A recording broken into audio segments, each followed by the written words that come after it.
بسم اللہ الرحمن الرحیم الصلاۃ والسلام علیک یا سیدی یا رسول اللہ وعلی آلک واصحابک یا حبیب اللہ الصلاۃ والسلام علیک یا نبی اللہ وعلی آلک واصحابک یا نور اللہ۔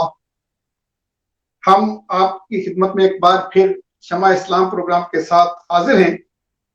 تو انشاءاللہ تبارک و تعالی ہمارے ساتھ آج جو مہمان ہیں وہ ہمارے جہاں زیب نور صاحب اسپین سے۔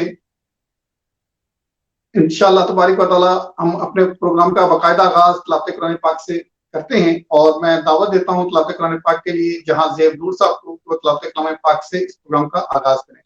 جی جہاں زیب بھائی، بسم اللہ۔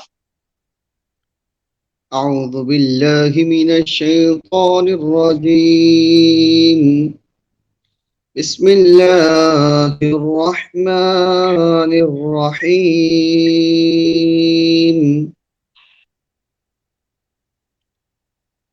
لا يستوي أصحاب النار وأصحاب الجنة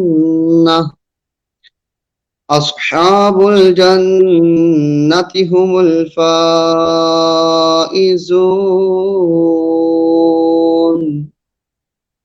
لو أنزلنا هذا القرآن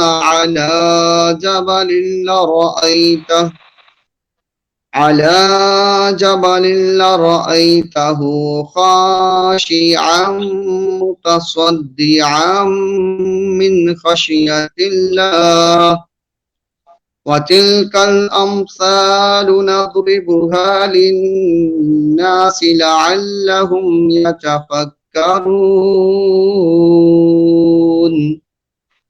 آمنت بالله صدق الله العظيم۔ ماشاءاللہ، جزاک اللہ، ماشاءاللہ۔ جہاں زیب بھائی جو تلاوت کلام پاک کی سعادت حاصل کر رہے تھے، تو اب میں جو ہے بغیر وقت ضائع کیے جہاں زیب بھائی سے گزارش کرتا ہوں کہ وہ اپنا بیان جو ہے شروع کریں۔ بسم اللہ الرحمن الرحیم۔ الحمد لله رب العالمين والصلاة والسلام على سيد الأنبياء والمرسلين أما بعد فأعوذ بالله من الشيطان الرجيم بسم الله الرحمن الرحيم وَلَنَبْلُوَنَّكُمْ بِشَيْءٍ مِّنَ الْخَوْفِ وَالْجُوعِ وَنَقْصٍ مِّنَ الْأَمْوَالِ وَالْأَنفُسِ وَالثَّمَرَاتِ وَبَشِّرِ الصَّابِرِينَ الَّذِينَ إِذَا أَصَابَتْهُم مُّصِيبَةٌ قَالُوا إِنَّا لِلَّهِ وَإِنَّا إِلَيْهِ رَاجِعُونَ صدق الله العظيم وصدق رسوله النبي الكريم ونحن على ذلك لمن الشاهدين والشاكرين والحمد لله رب العالمين۔ اللہ تعالیٰ کی حمد و ثنا اور اس کے پیارے حبیب سرکار دو عالم نور مجسم صلی اللہ تعالی علیہ وآلہ وسلم کی بارگاہ میں ہدیہ عقیدت پیش کرنے کے بعد تمام حاضرین کو السلام علیکم ورحمۃ اللہ وبرکاتہ۔ وعلیکم السلام ورحمۃ اللہ وبرکاتہ۔ اللہ تعالیٰ کے فضل سے جو آیت کریمہ آپ کے سامنے تلاوت کرنے کی سعادت حاصل کی، اللہ تعالیٰ اس میں ارشاد فرماتا ہے وَلَنَبْلُوَنَّكُمْ بِشَيْءٍ مِّنَ الْخَوْفِ، اور ہم ضرور تمہیں آزمائیں گے، اور ہم ضرور تمہیں کچھ ڈر اور بھوک سے، والجوع اور بھوک سے، وَنَقْصٍ مِّنَ الْأَمْوَالِ اور کچھ مالوں اور جانوں، من الاموال والانفس والثمرات، کچھ مالوں اور جانوں اور پھلوں کی کمی سے آزمائیں گے۔ آگے فرمایا وبشر الصابرین، اور خوشخبری سنا دو ان صبر کرنے والوں کو، الذین اذا اصابتهم مصیبہ، کہ جب ان پر کوئی مصیبت پہنچتی ہے تو وہ کہتے ہیں قالوا انا للہ و انا الیہ راجعون، کہ ہم اللہ کے مال ہیں اور ہمیں اللہ کی طرف ہی لوٹنا ہے۔ ماہ محرم الحرام جاری و ساری ہے۔ اس دنیا پر بلا شبہ کروڑہا انسانوں نے جنم لیا، اور بالآخر موت نے انہیں اپنی آغوش میں لے کر ان کا نام و نشان تک مٹا دیا، لیکن جنہوں نے دین اسلام کی بقاؤ سربلندی کے لیے اپنی جان، اپنا مال اور اپنی اولادیں قربان کی، اور جن کے دل جذبات اسلام کے نام پر مر مٹنے کے لیے ہمہ وقت پختہ تھے، تاریخ کے اوراق پر ان کے تذکرے سنہری حروف سے لکھے ہیں۔ ان اکابرین کے کارناموں کا جب جب ذکر کیا جاتا ہے، دلوں پر رقت کی کیفیت طاری ہو جاتی ہے۔ ان کے پرسوز واقعات آج بھی ہمارے لیے مشعل راہ ہیں۔ بالخصوص واقعہ کربلا نہایت رقت سوز کے ساتھ جذبہ اثار و قربانی کو ابھارتا ہے۔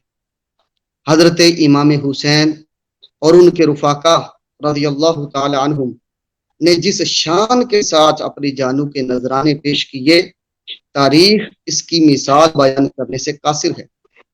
ان نفوس قدسیہ نے اپنا سب کچھ لوٹا دیا، لیکن باطل کے آگے سر نہ جھکایا، جان دینا تو گوارا فرما لیا، لیکن اسلام کی شوکت پر حرف نہیں آنے دیا۔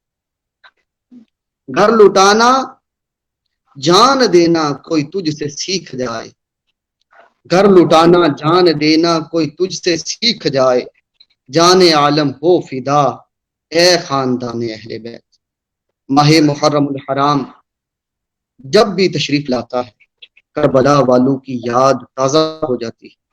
شہدائے کربلا، بالخصوص نواسہ رسول، جگر گوشہ بطول، امام علی مقام حضرت امام حسین رضی اللہ تعالی عنہ کی یاد دلوں کو تڑپانے لگتی ہے، اور واقعہ کربلا کا جو ایک منظر ہے وہ آنکھوں کے سامنے آ جاتا ہے۔ اللہ تعالیٰ کے نبی صلی اللہ تعالی علیہ وسلم نے اور اللہ تعالیٰ نے جو فضیلت ان ہستیوں کو عطا فرمائی، آئیے پہلے وہ سماعت فرماتے ہیں۔ نبی اکرم صلی اللہ تعالی علیہ وآلہ وسلم نے ارشاد فرمایا کہ امام حسن اور امام حسین رضی اللہ تعالی عنہما کی نسبت ارشاد ہوتا ہے کہ ہمارے یہ دونوں بیٹے جوانان جنت کے سردار ہیں، یعنی جنتی جوان جو ہیں ان کے سردار ہیں۔ فرمایا ان کا دوست ہمارا دوست ہے اور ان کا دشمن ہمارا دشمن ہے۔ اور فرماتے ہیں حسین مجھ سے ہیں اور میں حسین سے ہوں، اللہ دوست رکھے اسے جو حسین کو دوست رکھے، اور حسین سبت ہیں اس بات سے۔ اللہ تعالیٰ کے پیارے نبی صلی اللہ تعالی علیہ وسلم فرماتے ہیں کہ یہ دونوں میرے بیٹے میری بیٹی کے بیٹے ہیں، الہی میں ان کو دوست رکھتا ہوں، تو بھی ان کو دوست رکھ۔ اے اللہ میں ان کو دوست رکھتا ہوں، تو بھی ان کو دوست رکھ، اور اسے بھی دوست رکھ جو انہیں دوست رکھے۔ اللہ بطول ظاہرہ رضی اللہ تعالی عنہا فرماتے ہیں کہ میرے دونوں بیٹوں کو لاؤ۔ نبی پاک حضرت فاطمہ الزہرا رضی اللہ تعالی عنہا سے فرماتے ہیں کہ میرے دونوں بیٹوں کو لاؤ، پھر ان دونوں کو سونگتے اور سینہ انور سے لگا لیتے۔ اللہ حضرت امام حسین رضی اللہ تعالی عنہ اور حضرت امام حسن رضی اللہ تعالی عنہ کی شان ہی بڑی نرالی ہے۔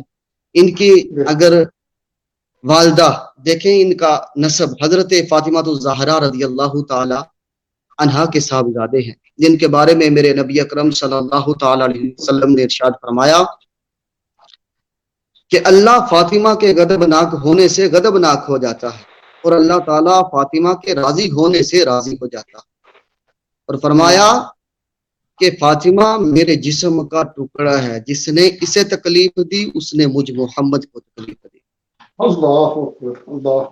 اور ان کے والد مولا علی مولا مرتضی شیر خدا کرم اللہ تعالی وجہہ الکریم، جن کے بارے میں نبی اکرم صلی اللہ تعالی علیہ وآلہ وسلم نے فرمایا انت اخی فی الدنیا والآخرہ، اے علی تو میرا بھائی ہے دنیا میں بھی اور آخرت میں۔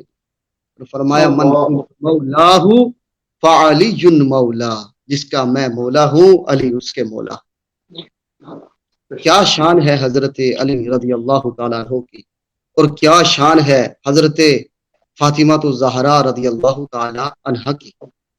ان کے صاحبزادے ہیں یہ حضرت امام حسن و حسین رضی اللہ تعالیٰ عنہ۔ ان کے بارے میں ہم نے ان کے مختصر سے فضائل سنے۔ حضرت امام حسن رضی اللہ تعالیٰ عنہ کو کسی نے پوچھا کہ بلا اور نعمت یہ آپ کے لیے کیسی ہے؟ مصیبت یعنی مصیبت اور نعمت۔ امام حسن رضی اللہ تعالیٰ عنہ نے ارشاد فرمایا ہم اہل بیت کے نزدیک بلا جو ہے نعمت سے افضل ہے۔ حالانکہ نعمت ایک دنیاوی لحاظ سے دیکھیں تو نعمت ایک نعمت ہوتی ہے، مصیبت تو آزمائش ہوتی ہے، بلا تو میری آزمائش ہے۔ فرمایا ہم اہل بیت کے نزدیک بلا نعمت سے بھی افضل ہے۔ تو اللہ تعالیٰ کے نیک بندے ہوتے ہیں، ان کے امتحان بڑے کٹھن ہوتے ہیں، بڑے سخت ہوتے ہیں۔ آپ انبیاء کرام علیہ السلام کے واقعات پڑھ لیں، آپ حضرت سیدنا ابراہیم خلیل اللہ علی نبینا علیہ السلام کے حالات پڑھ لیں، آپ حضرت سیدنا موسیٰ علیہ السلام کے حالات پڑھ لیں، آپ اپنے نبی اکرم صلی اللہ تعالی علیہ وسلم کے حالات، آپ کی سیرت پڑھ لیں۔ نبی اکرم صلی اللہ تعالی علیہ وآلہ وسلم اور دیگر انبیاء کرام صلی اللہ علیہ السلام کے جو واقعات ہیں یہ بتاتے ہیں کہ جو اللہ والے ہیں ان پر آزمائشیں کس طرح کڑی ہوتی ہیں۔ اسی طرح حضرت امام حسین رضی اللہ تعالی عنہ جب اہل کوفہ نے یزید تخت نشین ہوا تو خط لکھے حضرت امام حسین رضی اللہ تعالی عنہ کو کہ یزید بیعت لے رہا ہے لوگوں سے، آپ جلدی سے یہاں آ جائیں، ہم آپ کی بیعت کرنا چاہتے ہیں۔ کیا ہوا کہ حضرت امام حسین رضی اللہ تعالی عنہ نے اپنے کزن مسلم بن عقیل رضی اللہ تعالی عنہ کو بھیجا کہ جاؤ جا کے حالات دیکھو، اگر ٹھیک ہوئے تو ہم بھی آ جائیں گے۔ حضرت مسلم بن عقیل رضی اللہ تعالی عنہ جب وہاں پہنچے، جب کوفہ پہنچے تو ایک دن میں، اب جو کوفیوں نے بے وفائی کی، مختصر سا واقعہ جو ہے وقت کی قلت، وقت کی نزاکت کے ساتھ، کہ جب کوفیوں نے اپنے عہد کو توڑا، اپنے جو خط لکھے تھے ان کو توڑا، جب پہلے دن حضرت مسلم بن عقیل رضی اللہ تعالیٰ عنہ کوفہ آئے تو ایک دن میں 18,000 لوگ داخل بیت ہوئے، 18,000 لوگوں نے بیعت کی۔ اب حضرت مسلم بن عقیل رضی اللہ تعالیٰ عنہ کو اطمینان ہو گیا کہ یہ لوگ تو ہمارے ساتھ ہیں۔ آپ نے قاصد بھیجا یا جس طرح بھی حضرت امام حسین رضی اللہ تعالیٰ عنہ کو کہ حالات ٹھیک ہیں، آپ آ جائیے۔ ایک دن میں 18,000 لوگ داخل بیت ہوئے۔ ادھر یزیدیوں کو کوفیوں نے خبر دے دی کہ حسین نے مسلم کو بھیجا ہے، اور کوفے کے حاکم جو ہیں نعمان بن بشیر ان کے ساتھ نرمی کا برتاؤ کرتے ہیں۔ کوفہ کا بھلا منظور ہے تو اپنی طرح کا کوئی ظالم حاکم بھیج۔ کیا ہوا؟ اس نے عبداللہ ابن زیاد کو حاکم بنا کر روانہ مسلم بن عقیل رضی اللہ تعالیٰ عنہ کو شہید کرے یا کوفے سے نکال دے۔ جب یہ کوفہ پہنچا تو حضرت مسلم بن عقیل رضی اللہ تعالیٰ عنہ کے ہمراہ جب اس نے دیکھا کہ 18,000 لوگ ان کے ساتھ ہیں، اب ان لوگوں نے انہیں 18,000 جو لوگ تھے ان کو دھمکایا، دھمکی دی، کسی کو لالچ دے کر توڑا، یہاں تک کہ بہت تھوڑی جماعت رہ گئی۔ امام مسلم رضی اللہ تعالی عنہ کے پاس صرف 30 آدمی رہ گئے، 18,000 تھے، اب 30 رہ گئے۔ حضرت مسلم بن عقیل رضی اللہ تعالی عنہ یہ دیکھ کر مسجد سے باہر تشریف لائے کہ کہیں پناہ لیں۔ جب دروازے سے باہر آئے تو ایک بھی ساتھ نہ تھا۔ انا للہ و انا الیہ راجعون۔ آخر ایک گھر میں پناہ لی۔ ابن زیاد نے یہ خبر پا کر فوج بھیجی، اور جب امام مسلم بن عقیل کو آوازیں پہنچی تو تلوار لے کر اٹھے اور ان کے روبرو منشو کو مکان سے باہر نکال دیا۔ کچھ دیر بعد پھر جمع ہو کر آئے وہ لوگ۔ شیر خدا کا بھتیجا پھر اٹھا اور آن کی آن ان میں شغالوں کو پریشان کر دیا۔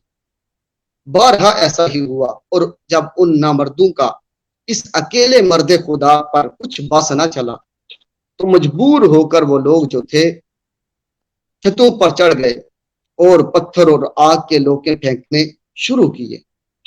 شیر مظلوم کا تن ان ظالموں کے پتھروں سے خونوں خون تھا، مگر وہ تیگے برلب حملہ فرماتا اور باہر نکلا، اور راہ میں جو گروہ کھڑے تھے ان پر ایک کعبے عذاب کی طرف ٹوٹا، یعنی بڑی ہمت کے ساتھ ان کے ساتھ لڑے۔ اب کیا ہوا، ایک بندے نے ان کو امان دی، ان کو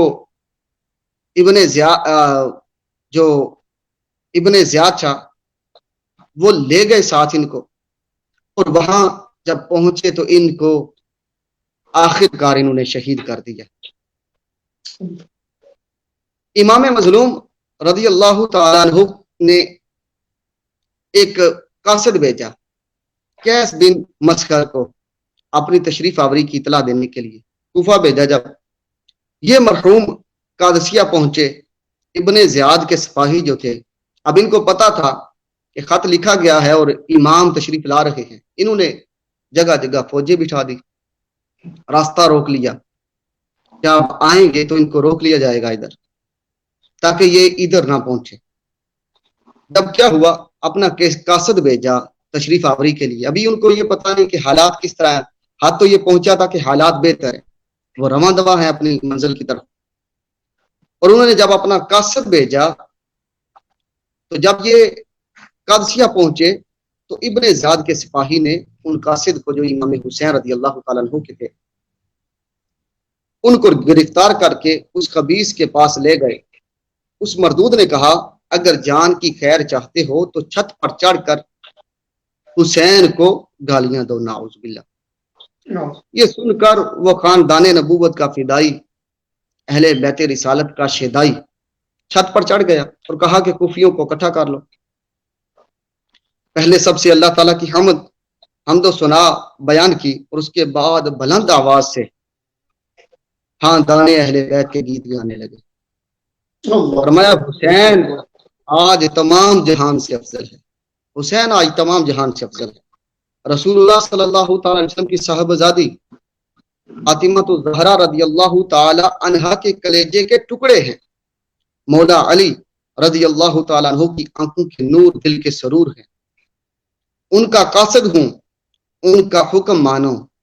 کوفیوں کو کہہ رہے ہیں ان کا حکم مانو اور ان کی اطاعت کرو۔ پھر کہا ابن زیاد اور اس کے باپ پر لعنت ہو۔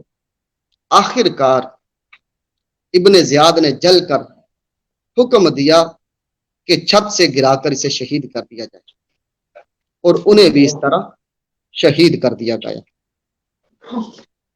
آہستہ آہستہ جب امام حسین رضی اللہ تعالیٰ عنہ آگے بڑھتے گئے، راستے میں دیکھتے ہیں کہ کچھ لوگوں نے ان کا راستہ روکا۔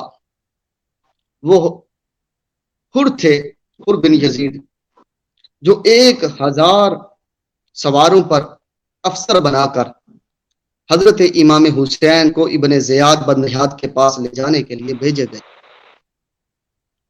اس ٹھیک دوپہر میں اصحاب امام کے سامنے اترے۔ مالک کوثر کے بیٹے نے حکم دیا کہ انہیں اور ان کے گھوڑوں کو پانی پلاؤ۔ ہمراہیوں نے پانی پلایا۔ جب ظہر کا وقت ہوا تو حضرت امام حسین رضی اللہ تعالیٰ عنہ نے مؤذن کو اذان کا حکم دیا۔ پھر ان لوگوں سے فرمایا کہ تمہاری طرف میرا آنا اپنی مرضی سے نہیں تھا، مجھے خط بھیجے گئے، قاصد بھیج کر بلایا گیا۔ اب جب حر بن یزید نے یہ سارا واقعہ سنا کہ خط بھیجے گئے حضرت امام حسین نے وہ جو خط تھے جن کے بارے میں آتا ہے کہ 2-3 جو بھوریاں تھی خطوں کی وہ سامنے رکھی کہ یہ مجھے اتنے خط بھیجے گئے، میں خود نہیں آیا، مجھے بلایا گیا خطوں کے ذریعے کاسٹ بھیج کر۔ آخر کر کیا ہوا کہ جو حر بن یزید تھے انہوں نے کہا کہ اگر میں آپ کے ساتھ ہوں، اگر میں آپ کے ساتھ اتنی نرمی کروں گا تو یہ میرے ساتھ ایک جاسوس انہوں نے بھیجا ہوا ہے، اور پھر کیا ہوگا کہ مجھ سے بھی سخت بندہ آ جائے گا، آپ کا بھی قافلہ کوفے کی طرف جا رہا ہے اور مجھے بھی حکم ہے کہ میں آپ کو لے کر ابن زیاد کے پاس پہنچوں، تو ساتھ ساتھ چلتے ہیں، دن کو اکٹھے رہیں گے، رات کو آپ اپنے گھر والوں کے ساتھ رہیں۔ اب یہ قافلہ رواں دوا ہے۔ ایک جگہ پر جب یہ قافلہ پہنچا تو امام حسین نے پوچھا یہ ہم کہاں ہیں؟ تو بتایا گیا کہ یہ جگہ کربلا ہے۔ آپ نے کہا کہ ہم اب یہاں ہی رکیں گے، کیونکہ آپ نے بہت دفعہ سنا ہوا تھا نبی اکرم صلی اللہ تعالی علیہ وآلہ وسلم سے کہ ایک دفعہ حضرت ام المؤمنین ام سلمہ رضی اللہ تعالی عنہا کے گھر حضور نبی اکرم صلی اللہ تعالی علیہ وسلم تشریف فرما ہوئے اور کہا کہ دروازے کی حفاظت کرو۔ اتنے میں حضرت امام حسین کود کر آپ کی گود میں آ گئے اور ساتھ ہی ایک فرشتے آئے اور کہا کہ آپ انہیں بڑا چاہتے ہیں؟ کہا ہاں۔ کہا ان کو آپ کی امت شہید کر دے گی، یعنی آپ کو اس بارے میں پہلے سے ہی بتا دیا گیا۔ تو آپ جب وہاں پہنچے اور پوچھا یہ جگہ کون سی ہے، بتایا گیا کربلا، تو آپ نے کہا اب ہم یہاں ہی ہیں، یہاں ہی رکیں گے۔ آپ نے اپنے خیمے وہاں لگائے اور جو یزیدی تھے، یزیدی فوجیں تھیں اور یزید کے ماننے والے تھے، انہوں نے آپ کا تعاقب کیا، آپ کو گھیر لیا، یہاں تک کہ آپ کا پانی بند کر دیا گیا۔ آپ کے ساتھ آپ کی بیوی تھی، آپ کی بیویاں تھی، آپ کے بچے تھے، آپ کی بہنیں تھی، آپ کے ساتھ اتنے لوگ تھے جو پانی کی پیاس میں تھے۔ 3 دن روایتوں میں ملتا ہے کہ آپ پر پانی بند کر دیا گیا۔ کیا ہوا جب آخر کار ایک ایک کر کے جب جنگ شروع ہوئی تو سب سے پہلے جو آپ کے رفقا تھے وہ آگے بڑھے اور وہ چاہتے نہیں تھے کہ ہمارے ہوتے ہوئے حضرت امام حسین رضی اللہ تعالیٰ عنہ کو کوئی آنچ بھی آئے، یعنی ہم ان پر قربان ہو جائیں، ہمارے ہوتے ہوئے آخر کار ان پر کوئی آنچ نہ آئے۔ اب یہاں آدمی کتنے تھے؟ یہاں بعض روایتوں میں ہے کہ ٹوٹل لوگ 82 تھے، اور وہاں کتنے تھے؟ وہاں 26,000 کی فوج ہے۔ پھر بھی وہ لوگ ان سے ڈر رہے ہیں۔ دیکھیں جو اسلام کی طاقت، جو دین کی طاقت، دیکھیں کثرت کی طرف نہیں ہے، دین کی طاقت کثرت کے ساتھ نہیں ہے، جو اندر ضمیر ہے اس کے ساتھ ہے۔ دیکھیں امام حسین کو پتا تھا کہ میں حق پر ہوں۔ اصل جنگ ہی جو تھی کربلا کی، یہ حق و باطل کے درمیان تھی، اور امام حسین رضی اللہ تعالیٰ عنہ کو دنیا کا تو کوئی شوق ہی نہیں تھا۔ آپ تو حق کے لیے نکلے، لوگوں کے لیے نکلے اور نانا کے دین کے لیے نکلے۔ آخر کار ان کے جو رفقا تھے وہ ایک ایک کر کے شہید ہوتے گئے۔ پھر باقی جتنے رہ گئے وہ اپنے رشتہ دار ہی تھے، اور ان میں بھی سب سے پہلے حضرت امام حسین کے صاحبزادے حضرت علی اکبر رضی اللہ تعالی عنہ میدان میں اترے اور شیروں کے حملے میں شیروں کی طرح حملہ کیا، اور یہ تو شیر محمدی، اور جب حملہ کیا تو انہوں نے دشمنوں کو جھنجلا کے رکھ دیا، دشمنوں کو قہر الہی کا نمونہ دکھا دیا، جس نے سر اٹھایا نیچا دکھایا، سب کو قتال کرتے رہے۔ آخر کار جب پیاس لگی تو واپس آئے خیمے کی طرف، کہ ابا جان اگر 2 گھونٹ مل جائیں تو ان کے میں پرخچے اڑا دوں، 2 گھونٹ مل جائیں۔ پھر جاتے ہیں، وار کرتے ہیں، پھر آتے ہیں، پھر جاتے ہیں، وار کرتے ہیں۔ آخر کار جب انہوں نے دیکھا نا کوئی حل نہیں ہو رہا تو ایک ساتھ ان کو گھیر کر تیر برسائے، اور آخر کار حضرت امام علی اکبر رضی اللہ تعالی عنہ کو بھی انہوں نے شہید کر دیا۔ اتنے میں حضرت امام حسین رضی اللہ تعالی عنہ ان کے جو بھانجے تھے تو وہ بھی شہید ہو گئے۔ تھوڑی دیر بعد ننھے معصوم علی اصغر ان کو لے کر ہاتھ میں اٹھائے، جب بار تشریف لائے تو ظالموں نے ایک نیزہ مارا جس سے آپ بھی ذبح ہو گئے، اور آپ بھی اپنے نانا کے دین پر قربان ہو گئے۔ اسی طرح پھر باقی رہ گئے حضرت امام زین العابدین۔ آپ بھی کہتے تھے کہ میں جاؤں گا، بیمار تھے۔ حضرت امام حسین نے ان کو منع کیا کہ پیچھے بیویاں ہیں، یہ تمہارے حوالے ہیں، تم نے ان کو خیر کے ساتھ مدینہ لے کے جانا ہے۔ آخر کار حضرت امام حسین نے اپنا گھوڑے پر سوار ہوئے اور دشمنوں کو اتمام حجت کرتے ہوئے کہا کہ تم اس چیز سے باز رہو، ہم اپنی مرضی سے نہیں آئے، ہمیں بلایا گیا ہے۔ اور وہ کہتے رہے کہ آپ بیعت کر لیں۔ آپ نے کہا کہ میں یزید کی کبھی بیعت نہیں کروں گا۔ آخر کار حضرت امام حسین رضی اللہ تعالیٰ عنہ نے بھی شیر خدا کے خون تھے، آپ بھی ہمت کے ساتھ لڑے، اور لڑتے لڑتے جب دشمنوں نے دیکھا کہ کوئی حال نہیں چل رہا تو انہوں نے ان کو بھی گھیرا اور تیر برسائے، اور آپ کو بھی شہید کر دیا گیا۔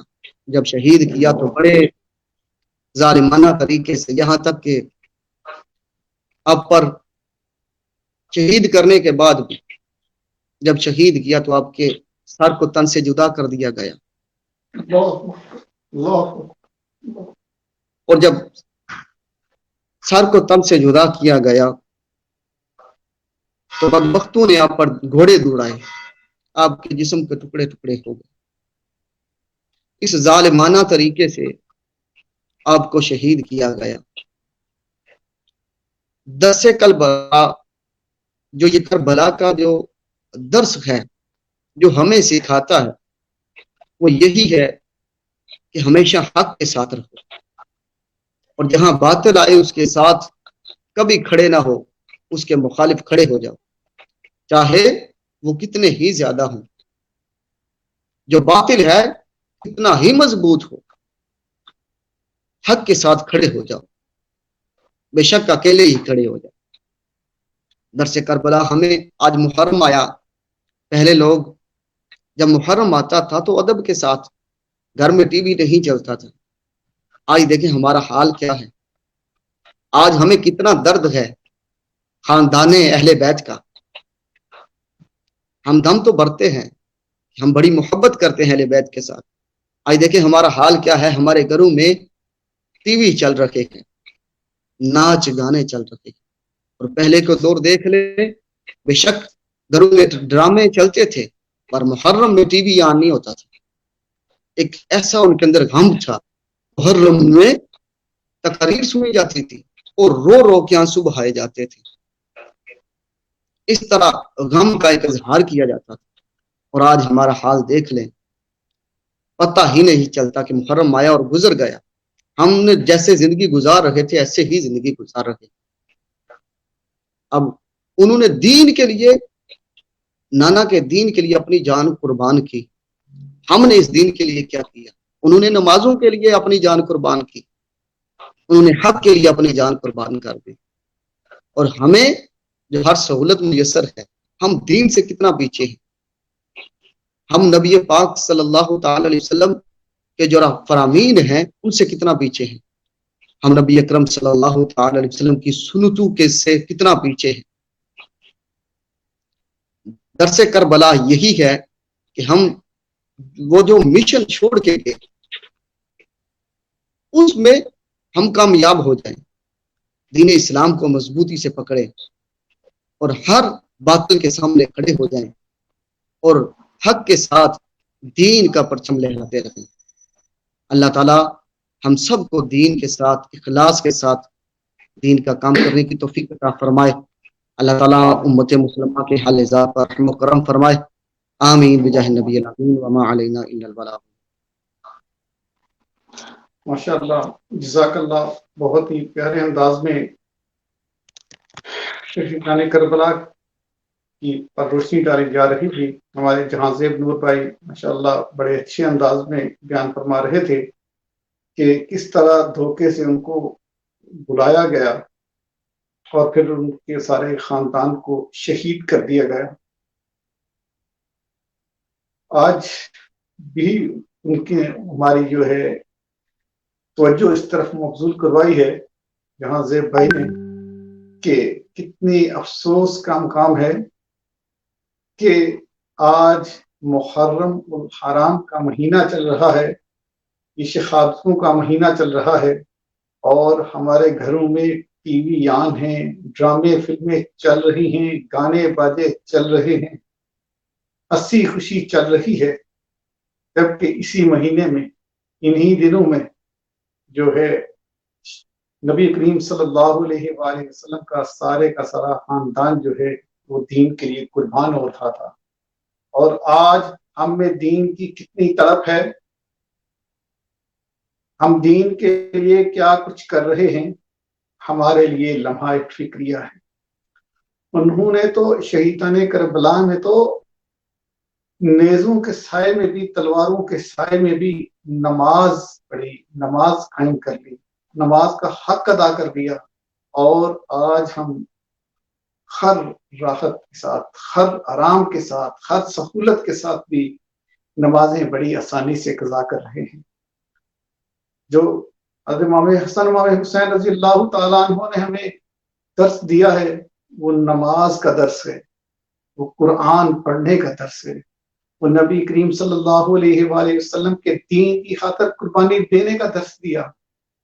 لیکن آج ہائے افسوس، ہائے افسوس، صد افسوس کہ ہم نے دین کو چھوڑ دیا، دین کو بھول گئے، نمازیں ہم قضا کر دیتے ہیں، قرآن ہم نے اوپر جو ہے وہ سجا کے رکھ دی ہے الماریوں میں کہ جو ہے وہ کبھی موقع آیا تو پڑھے، نہ پڑھے تو نہ پڑھے۔ قرآن کو ہم نہیں پڑھتے، نمازیں ہم قضا کر رہے ہیں، روزے ہم قضا کر دیتے ہیں، بہانے ڈھونڈتے ہیں روزہ قضا کرنے کے، میں تو بیمار ہوں، مجھے تو الٹی آ گئی، مجھے تو سر میں درد ہو رہا ہے، مجھے یہ ہو گیا، مجھے وہ ہو گیا۔ یہ بہانے بنا کر، یہ چھوٹے چھوٹے بہانے بلا وجہ بہانے بنا کر جو ہے وہ روزے قضا کر دیے جاتے ہیں۔ آج ہم نے دین سے اس قدر دوری اختیار کر لی ہے کہ دین کی طرف جاتے ہیں تو دین بڑا مشکل نظر آتا ہے۔ آج بڑی آسانی سے لوگ یہ کہتے ہیں کہ یہ مولویوں نے، یہ علماء کرام نے دین کو مشکل بنا دیا۔ میرے بھائیوں، دین اتنا مشکل نہیں ہے، لیکن ہم اتنے دین سے دور ہو گئے ہیں کہ جب اتنا پاس آنے کی کوشش کرتے ہیں ہمیں بہت دور لگتا ہے کہ ہم دین سے بہت دور ہیں، اس وجہ سے ہمیں مشکل پیش آتی ہے، ہمیں مشکل لگتا ہے۔ لیکن حقیقت میں دین اتنا مشکل نہیں ہے۔ مشکلات تو اس وقت تھی کہ جب سب کچھ جو ہے اپنے نانا کا دین بچانے کے لیے دین کی خاطر قربان کر دیا، اپنے نانا صلی اللہ علیہ وسلم کی عزت کے لیے، ان کے جان نثار ساتھیوں کے لیے، اپنے دین کو بچانے کے لیے اپنا سب کچھ پورے کا پورا خاندان جو ہے قربان کر دیا، اللہ اور اللہ کے رسول صلی اللہ علیہ وسلم کی راہ میں قربان کر دیا۔ آج ہم تو دین کے لیے کچھ نہیں کر پا رہے، دین نہ ہی ہم سے کچھ اس طرح کی قربانی مانگ رہا ہے، نہ ہی ہم پیسہ دینے کے لیے تیار ہیں، نہ ہی ہم اپنی جانیں دینے کے لیے تیار ہیں، نہ ہی ہم نماز پڑھنے کے لیے تیار ہیں، نہ ہم روزے رکھنے کے لیے تیار ہیں، نہ ہم قرآن پاک پڑھنے کے لیے تیار ہیں۔ ہاں البتہ تیار ہیں تو شیطان کو خوش کرنے کے لیے، اپنے گھروں میں ٹی وی، ڈرامے، فلمیں چلانے کے لیے تیار ہیں، گانے باجے، ناچ گانا جو ہے اس کے لیے تیار ہیں، جس سے میرے آقا صلی اللہ علیہ وآلہ وسلم نے ہمیشہ نفرت فرمائی ہے۔ میرے آقا صلی اللہ علیہ وسلم نے گانے باجے سے نفرت فرمائی، اور آج ہم جو ہے ان سے پیار کرتے ہیں۔ آج کچھ نادان لوگ یہ کہتے ہیں کہ موسیقی روح کی غذا ہے۔ اللہ اکبر، اللہ تبارک و تعالیٰ کو ہدایت عطا فرمائے۔ جو کہتے ہیں کہ موسیقی روح کی غذا ہے، تو میرے بھائیو موسیقی روح کی غذا نہیں ہے۔ اگر روح کی غذا ہے تو قرآن ہے، اگر روح کی غذا ہے تو نعت رسول مقبول صلی اللہ علیہ وآلہ وسلم ہے۔ حمد باری تعالیٰ کرو، قرآن کی تلاوت کرو، نماز پڑھو، روزے رکھو، نعت رسول مقبول صلی اللہ علیہ وسلم پڑھو، حمد باری تعالیٰ بیان کرو، یہ روح کی غذا ہے، نہ کہ موسیقی روح کی غذا ہے۔ ہمارے نادان بھائی، نہ سمجھنے والے جو ہے یہ کہتے ہیں کہ موسیقی روح کی غذا ہے، جو کبھی روح کی غذا ہو ہی نہیں سکتی۔ اگر موسیقی روح کی غذا ہوتی تو میرے آقا صلی اللہ علیہ وسلم کو کیا نہ پتا تھا؟ میرے آقا صلی اللہ علیہ وسلم نے اس وقت نفرت فرمائی موسیقی اور آلات موسیقی سے۔ جب نبی کریم صلی اللہ علیہ وسلم نے نفرت فرما لی تو ہمیں بھی نفرت کرنی چاہیے، نہ کہ اپنے گھروں میں ان کو عام کرنا چاہیے، اپنے بیوی بچوں کے درمیان میں بیٹھ کر اس کو دیکھنا چاہیے۔ تو میرے بھائیوں، سوچنے کا مقام ہے۔ خدا را سوچئے کہ یہ قربانیوں کا مہینہ، یہ کربلا کا مہینہ ہمیں کیا سبق دے رہا ہے؟ سبق دے رہا ہے کہ نماز ہر حال میں پڑھو، ہاں تمہارے سر پر تلوار رکھ دی جائے، نیزوں کی بارش ہو رہی ہو، تلواروں کی بارش ہو رہی ہو تو اس میں بھی نماز ادا کرو۔ ہاں درس دے رہا ہے تو قرآن پاک کی تلاوت کا درس دے رہا ہے، ہاں درس دے رہا ہے تو دین کے لیے قربانی کے لیے درس دے رہا ہے کہ دین کے لیے اپنا وقت قربان کرو، اپنے مال قربان کرو۔ لیکن ہائے افسوس کہ نہ ہم وقت دے پا رہے ہیں، نہ ہم مال دیتے ہیں۔ ہاں اگر مسجد میں کچھ دینے کا وقت آئے، دیکھتے ہیں کون سا سب سے چھوٹا سکہ ہے، وہ ہم اللہ کی راہ میں دینے کے لیے تیار ہوتے ہیں۔ اب جب دین کی کچھ دینے کی باری آتی ہے، کسی غریب مسکین کو دینے کی باری آتی ہے، تو وہ ہم جو کم سے کم چیز ہوتی ہے، جو چھوٹی سے چھوٹی چیز ہوتی ہے، جو گھٹیا سے گھٹیا چیز ہوتی ہے، ہماری کوشش وہ ہوتی ہے کہ ہم وہ دین کے لیے دیں، ہم کسی غریب کو وہ چیز دیں جو استعمال کے قابل نہیں ہوتی۔ تو میرے بھائیوں، نہ ہمارے نبی کریم صلی اللہ علیہ وسلم نے نہ یہ درس دیا، نہ امام حسن اور امام حسین نے یہ درس دیا، اور نہ ہی کسی عالم نے، متقی نے، کسی علماء دین میں سے، کسی نے انبیاء میں سے یہ درس دیا کہ جو ہے گھٹیا چیز جو اللہ کی راہ میں خرچ کرو، گھٹیا چیز اللہ کی راہ میں دو، ہاں دو تو اعلیٰ چیز دو، اپنے خاندان سے، اپنے بیوی بچوں سے بڑھ کر اور کیا اعلیٰ چیز ہو سکتی ہے؟ تو امام حسین رضی اللہ تعالیٰ عنہ نے اپنا پورے کا پورا خاندان جو ہے اللہ کی راہ میں دے دیا، تو یہ قربانی ہے۔ تو میرے بھائیوں، سب سے اعلیٰ چیز جو ہے وہ اللہ تبارک و تعالیٰ کی راہ میں دینے کا دین درس دیتا ہے، نہ کہ جو ہے وہ سب سے گھٹیا چیز دین کی راہ میں اگر دینے کی باری آئے تو جو ہے چیز جو کپڑا استعمال کے قابل نہیں ہے وہ ہم کسی غریب کو دے دیں، جو جوتا پہننے کے قابل نہیں ہے وہ ہم کسی غریب کو دے دیں، تو کہیں کہ ہم تو بڑی خدمت کر رہے ہیں، ہم تو بڑا جو ہے سخاوت کر رہے ہیں۔ نہ یہ سخاوت ہے، نہ یہ جو ہے مدد ہے کسی کی۔ تو میرے بھائیوں، اگر کسی کی مدد کرنی ہو تو بہتر سے بہتر چیز جو ہے وہ کسی کو دو، کسی کی اللہ اور اللہ کے رسول صلی اللہ علیہ وسلم کے دین کی خاطر اگر کوئی چیز دینی ہے تو وہ چیز دو جو آپ کو اپنے لیے اچھی لگے۔ تو ہمارا دین بھی کہتا ہے کہ دوسرے مسلمان بھائی کے لیے وہ چیز پسند کرو جو اپنے لیے پسند کرو۔ اگر تم کسی کو چیز دینے لگو تو کم از کم یہ ضرور سوچ لو کہ کیا یہ چیز اگر میرے پاس رہے تو میں اس کو پہننا پسند کرتا ہوں۔ اگر وہ خود تمہارا ضمیر کہے کہ ہاں تم اس کو پہن سکتے ہو تو پھر آگے کسی اور کو دو۔ اگر تمہارا ضمیر اس کی مخالفت کرے تو وہ چیز کبھی کسی کو نہ دو، دین کے لیے نہ دو، کیونکہ تم چیز وہ اپنے لیے پسند نہیں کر رہے تو پھر دوسرے مسلمان بھائی کے لیے کیوں پسند کرتے رہو۔ تو میرے بھائیوں، جو کربلا میں جو ہے ہمیں درس دیا گیا، حضرت امام حسن امام حسین رضی اللہ تعالیٰ عنہ ہمیں جو درس دیا ہے وہ نماز کا ہے۔ نماز ہر حال میں ہم پر فرض ہے، وہ ہمیں پڑھنی ہے۔ اگر ہم نہیں پڑھتے ہم گنہگار ہیں۔ تو میرے بھائیوں، نماز قائم کیجیے، نماز قائم کیجیے۔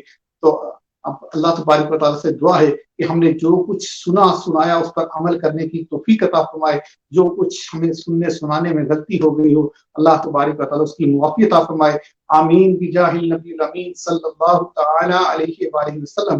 تو اب جو ہے دعا کا وقت ہوا جاتا ہے، تو میرے محترم بھائیوں، میرے ساتھ مل کر آمین کہیے گا، اور تمام دیکھنے والے سننے والے بھائیوں سے میری گزارش ہے کہ اس طرح کے جو دینی پروگرام ہوتے ہیں ان کو زیادہ سے زیادہ شیئر کیجیے گا، کہ ہمارے چلے جانے کے بعد ہم تو ختم ہو جائیں گے لیکن یہ ہمارے جو اکاؤنٹس ہیں فیس بک وغیرہ کے، جو ٹویٹر کے، یہ چلتے رہیں گے، یہ آن رہیں گے۔ ہم تو چلے جائیں گے، ختم ہو جائیں گے، لیکن یہ ختم نہیں ہوں گے، تو یہ ہمارے جانے کے بعد بھی ہمارے لیے صدقہ جاریہ بن سکتے ہیں۔ تو صدقہ جاریہ کی نیت سے اس طرح کے پروگراموں کو زیادہ سے زیادہ شیئر کیا کریں، تو ہو سکتا ہے کہ کسی کو کوئی بات اچھی لگ جائے اور اس پر عمل کرنا شروع کر دے، تو یہ جو ہے اس کے لیے بھی ثواب کا باعث ہوگا جس نے شیئر کی ہوگی۔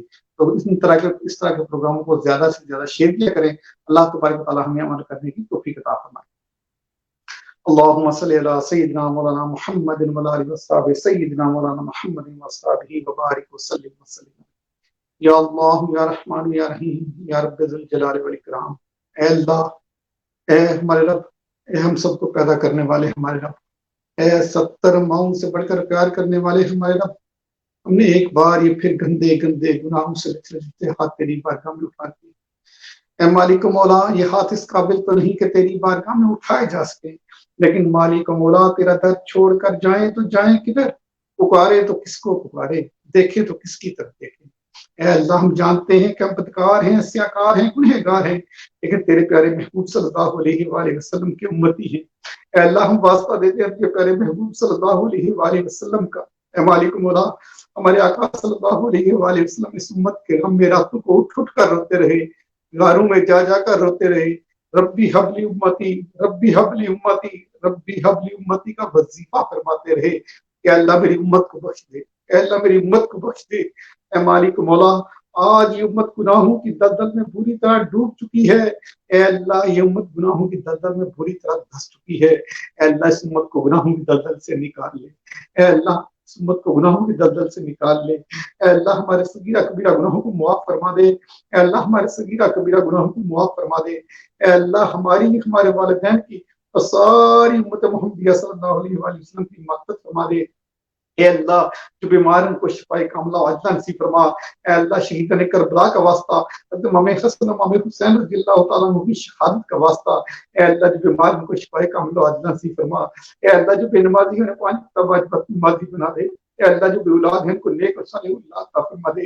اے اللہ، جو بے روزگار ہیں ان کو نیک اور اچھا روزگار مہیا فرما دے۔ اے اللہ، ہمارے والدین کے ساری امت محمدیہ صلی اللہ علیہ وآلہ وسلم کی مغفرت فرما دے۔ اے اللہ، ہم سب کو ایک اور نیک بنا دے۔ اے اللہ، ہمارے گھروں کی خیر فرما، ہمارے اولادوں کی خیر فرما، ہمارے والدین کی خیر فرما۔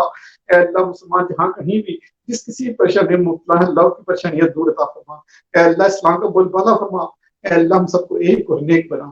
اے مالک مولا، جس نے اس پروگرام کو سنا یا سنے گا، مالک مولا سب کی حاضری کو اپنی بارگاہ الہی میں قبول و منظور فرما، سب کی نیک اور دلی خواہشات کو اپنی بارگاہ الہی میں قبول و منظور فرما۔ اے اللہ، ہمیں مانگنا نہیں آتا، بن مانگے عطا فرما۔ اے اللہ، ہم پر اپنا خصوصی رحم و کرم فرما۔ اے اللہ، شہیدان کربلا کا واسطہ، اے مالک مولا، نبی کریم صلی اللہ علیہ وسلم کے خاندان کی شہادتوں کا واسطہ، اے اللہ، ہمارے تمام مشکلات پریشانی کو دور عطا فرما۔ اے اللہ، تمام پریشانی کو دور عطا فرما۔ اے اللہ، ہم سب کی خیر فرما۔ اے اللہ، ہم کے گھروں کی خیر فرما، سب کی اولادوں کی خیر فرما۔ اے اللہ، ہم سب کی مغفرت فرما دے۔ اے اللہ، ہم سب کی مغفرت فرما دے، ہمارے والدین کی مغفرت فرما دے۔ اے اللہ، کشمیر، فلسطین، بوسنیا چچنیا کے مسلمانوں کو آزادی عطا فرما دے۔ اے اللہ، برما کے مسلمانوں کی حفاظت عطا فرما۔ اے اللہ، فلسطین کے مسلمانوں کی حفاظت عطا فرما۔ اے اللہ، بیت المقدس کو آزادی عطا فرما۔ اے اللہ، ملک پاکستان کی حفاظت عطا فرما۔ اے اللہ، ملک پاکستان کی حفاظت عطا فرما۔ اے اللہ، ملک پاکستان کو اندرون بیرون خطرات سے محفوظ فرما۔ اے اللہ، جو ملک پاکستان کے خلاف سازشیں کرنے والے ہیں، مالک مولا، ان کو عقل سلیم عطا فرما، ان کو ہدایت عطا فرما۔ اے مالک مولا، ہم سب کو ایک اور نیک بنا۔ اے اللہ، جو اس وقت سیلاب کی آفت میں مالک مولا پاکستان میں مبتلا ہے، اللہ ان کو سیلاب کی آفت سے محفوظ فرما۔ اے اللہ، پاکستان کی حفاظت عطا فرما، پاکستان کے ہر فرد کی حفاظت عطا فرما۔ اے اللہ، ہم سب کو پاکستان کے لیے کچھ کرنے کی توفیق عطا فرما۔ اے اللہ، ہمارے حکمرانوں کو مالک مولا عقل سلیم عطا فرما۔ اے اللہ، بہتر فیصلے کرنے کی توفیق عطا فرما، دین کی خاطر فیصلے کرنے کی توفیق عطا فرما۔ اے اللہ، ہم جو مانگ سکے وہ بھی عطا فرما، جو نہ مانگ سکے بن مانگے عطا فرما۔ اے اللہ، ہم سب کو بار بار حج اور عمرہ کی سعادت نصیب فرما، بار بار میٹھا مدینہ دکھا۔ اے اللہ، ایمان اور عقیدت کے ساتھ میٹھے مدینے میں موت نصیب فرما۔ اے اللہ، جو مسلمان جہاں کہیں بھی جس کسی بھی پریشانی میں مبتلا ہے، اللہ کی پریشانیاں دور عطا فرما۔ اے اللہ، ہم سب کی نیک اور دلی جذبائیں قبول و منظور فرما۔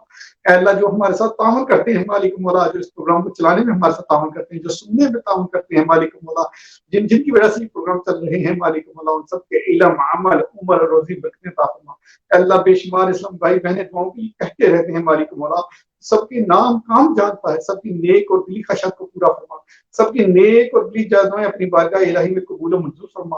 اے اللہ، سب کی نیک اور دلی خواہشات کو پورا فرما۔ اے اللہ، جو برے ارادے یا بری نیتیں دل میں ہیں مالک مولا، یا تو ان کو دل سے نکال دے یا تو انہیں نیک بنا دے۔ اے اللہ تو ہر چیز پر قادر ہے، ہمارے گناہوں کو نیکی میں تبدیل فرما دے، اے اللہ ہمارے گناہوں کو نیکی میں تبدیل فرما دے۔ ان اللہ وملائکتہ یصلون علی النبی یا ایھا الذین آمنوا صلوا علیہ وسلموا تسلیما اللهم صل علی سیدنا مولانا محمد وعلی آلہ وصحبہ سیدنا مولانا محمد اصحابہ وبارک وسلم علی سبحان ربک رب العزۃ عما یصفون وسلام علی المرسلین والحمد للہ رب العالمین بحق لا الہ الا اللہ محمد رسول اللہ صلی اللہ علیہ وسلم، آمین بجاہ النبی الامین صلی اللہ تعالی علیہ وسلم۔ بہت شکریہ جن نے ہمارا پروگرام سنا، جو سنیں گے سب کے لیے ہم دعا گو ہیں کہ اللہ تبارک و تعالیٰ سب کی حاضری اپنی بارگاہ الہی میں قبول و منظور فرمائے۔ اللہ تبارک و تعالیٰ سب کو اس پروگرام کو زیادہ سے زیادہ شیئر کرنے کی توفیق عطا فرمائے تاکہ زیادہ سے زیادہ لوگ اس پروگرام سے مستفید ہو سکیں۔ یہ محفل ذکر و دعا ہے، اس میں ہم ہمیشہ ہفتے میں ایک بار یہ پروگرام ہوتا ہے اور اس میں جو سننے والے چاہنے والے ہوتے ہیں ان سب کے لیے دعا کی جاتی ہے۔ تو زیادہ سے زیادہ آپ بھی کوشش کیا کریں کہ ہر ہفتے اسی ٹائم پر جو ہے یہ محفل ہوتی ہے، اس میں شرکت کیا کریں۔ تو اللہ تبارک و تعالیٰ ہم سب کی حاضری اپنے بارگاہ الہی میں قبول و منظور فرمائے۔ تو میں بہت زیادہ مشکور ہوں اپنے تمام دوستوں ساتھیوں بھائیوں کا کہ جنہوں نے اس پروگرام میں شرکت کی۔ اللہ تبارک و تعالیٰ سب کی حاضری اپنی بارگاہ الہی میں قبول و منظور فرمائے۔ تو انشاءاللہ تبارک و تعالیٰ اگلے ہفتے میں پھر آپ کے ساتھ آپ کی خدمت میں حاضر ہوں گے۔ تب تک کے لیے اپنے میزبان رستم اجنالہ اور ہماری پوری ٹیم کو تب تک اجازت دیجیے گا۔ السلام علیکم ورحمۃ اللہ وبرکاتہ۔